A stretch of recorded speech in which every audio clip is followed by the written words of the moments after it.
Magandang buhay mga ka-DM. Yan, samahan nyo ako guys. Maglilinis tayo ng package aircon sa Milang brand. At syempre, ang unang-unang gagawin natin guys ay itong power. Yan, yung windbreaker ibababa natin. I-off natin yung windbreaker. Ayan, at yung lilinisan natin package AC ay hindi pa naman ganun kadumihan. Pero syempre, kailangan nating maagapan o preventive maintenance natin. Para na sa ganun, mas kondisyon yung kanyang yung kanyang operation. Yan, ito yung pinaka-condenser natin, guys. Ayan, hindi pa naman masyadong karumi. Dito naman yung bahagi ng ating evaporator, yan yung ating blower motor. Siyempre mahalagang tingnan din natin yung belt, baka maluwag na or mayroon ng konting damage.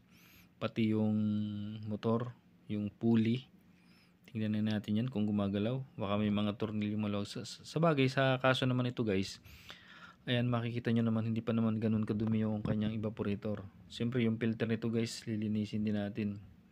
Ayan, dito sa bandang ito yan yung filter mga kaibigan, mga ka-DM. Dun sa mga bago pa mga technician, ayan yung ating filter. May cover lang yan. No? At binaklas na natin yan. Bali 3 layer yan. Kaya ganyan lang yung pagkuha ng filter. Hugutin lang siya. Ayan, medyo hindi pa rin naman ganun kadumihan. Pero yan, kailangan ng malinisan natin. Ano? At ang paglilinis natin ito ng filter nito every 3 months natin nililinisan to. Yan. Napakahalaga guys na malinisan natin filter yan kasi kapag ganyan medyo lalo't makapal ang filter nito, kunting madumihan lang yan, magkameron ng alikabok, mahina na yung hangin na isusupply niyan doon sa pinaka building. Yung package natin na yan guys, ang sinusupply niya, ang pinapalamig niya itong opisina. At isa lang yan, isang unit lang na 50 tons ang capacity niya, ng bali may 4 na compressor. Ayan, so nilagyan natin plastic yung mga compressor at yung mga ibang electrical components dyan na naka-expose para kung isprayan natin ng tubig itong condenser ay hindi mabasa at hindi mapasok yung ating mga electrical components dyan sa ating compressor. Yan, napakahalaga guys na tingnan muna natin mabuti yung mga electrical components. Dito naman ay hindi naman masyadong delikado sa evaporator kasi hindi naman natin mabasahin yung motor na yan.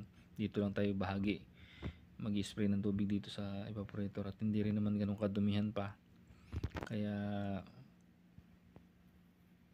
hindi ganun kahirap linisin yan guys. At in-sprayhan na natin yung mga filter. Napakahalaga na malinis yung ating mga filter. Napakaliliit ng alikabok na nahihigop galing dun sa loob nung building. Kaya yan, makikita nyo guys, talagang itim na itim yung alikabok. Bali ilang buwan pa lang to. Bali itong unit natin guys na to ay 1 taon pa lang, mahigit. Yan, pinapatuyo natin yung mga filter pagkatapos linisin para pag napaandar natin, pag pinaandar natin pala tuyo na siya. Kasi pagkabasa pa yan, nakakahigop ng alikabok. So madaling mas didikit. Ayan, inisprayan na natin. Sa ganitong mga kalalaking unit guys, hindi naman ganoon ka sealan at matibay yung kanyang pinaka pins ng evaporator, kaya okay lang na sprayan natin yan. Pero pag siyempre sa maliliit na unit, dapat maging maingat tayo kasi masisira yung kanyang mga pins ng kanyang evaporator. Ito naman matibay ito kasi malaki ito. Bali ang ginamit natin pressure washer dito guys, yung Hyundai na na pang heavy duty talaga, para mas mabilis, mas malakas yung pressure, 225 bar kung hindi ako nagkakamali. Yan, ganyan lang siyempre yung talagang pinaka-importante rin talaga dito guys, yung mga electrical components. Dapat bago natin buksan yung unit, isisiguraduhin natin na naka-off yung ating breaker. At at hindi mababasa yung ating mga electrical components dyan. Inuna natin yung evaporator para para mas madali siyang mauna siyang matuyo. Ayan, itong condenser na yung ating ni-sprayan.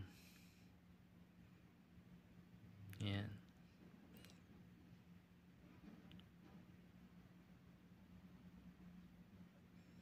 Ganyan lang guys yung ating pag-i-spray sa sa mga pins ng ng condenser, sorry.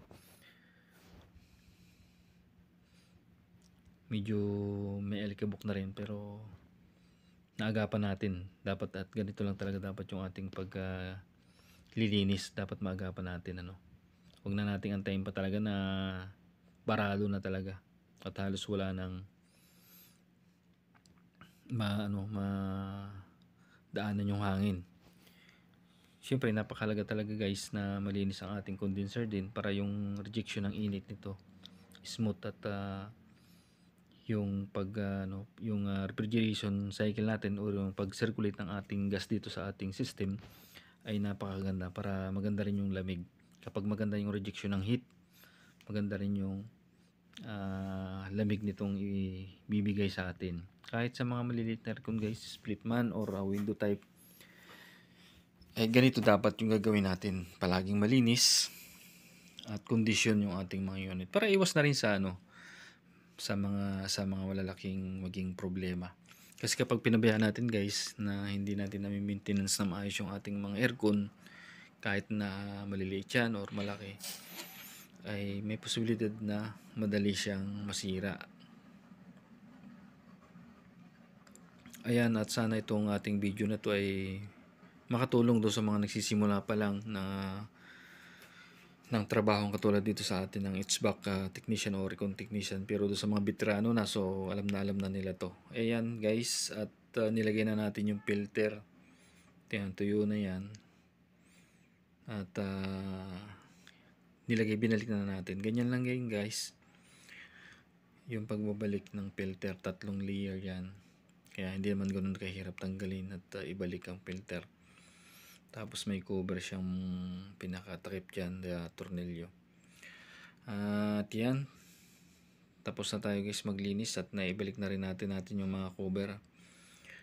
Sisiguraduhin lang guys natin na yung mga electrical na bahagi dyan sa loob ay hindi nabasa, maging do sa ating main control. Titingnan din natin yan. Baka mamaya napasok ng tubig sa spray natin, hindi natin napansin. Yung condenser motor pala ito nasa pinakataas. Bali, yun yung humihigop dun sa init na nanggagaling dyan sa compressor. At yan, i-start na natin to guys. Titingnan lang muna natin itong mga electrical components dito. Yan. Kung wala bang hindi ba napasok ng tubig. At pag okay, na-clear na natin, yun, saka natin to i-start yung ating unit. Siguraduhin lang natin na hindi siya nabasa. Kasi kung may mga bahagi nabasa, dapat nating tuyuin. Yan guys, maraming salamat at sana ay nakapagbigay tayo ng konting idea dun sa ating mga kapatid na bago nagsisimula ng ganitong trabaho. God bless at more power.